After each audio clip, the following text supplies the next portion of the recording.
way out there, no flares at the active regions and no major filament releases. But looking back 2.5 days ago, we recalled that the first Earth-directed CME of the solar cycle erupted off the south.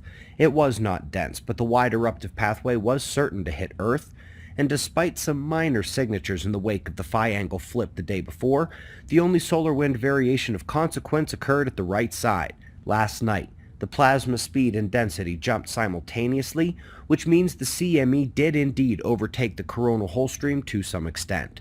This all but cancels the level 3 storm possibility, as the only effect we saw thus far was a KP4, a bit of geomagnetic instability. Now that's not even a level 1 geomagnetic storm, which begins at KP5, but the faster solar wind and trailing plasma components of the CME could still spark that low-level storm today. Either way, the main impact is over, and we can use it to see one more thing. As you watch the impact on NOAA's magnetosphere movies, you can see how it is very much a shockwave that compresses and blows back the field even more than the ambient solar wind.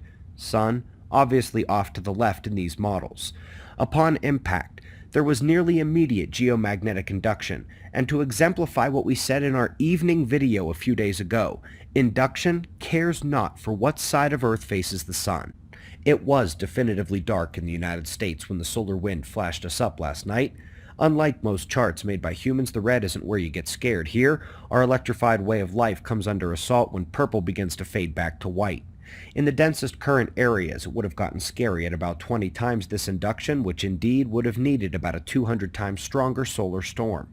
Alas, this lesser event is what happened just minutes after the impact. The sun was over the West Pacific at the time.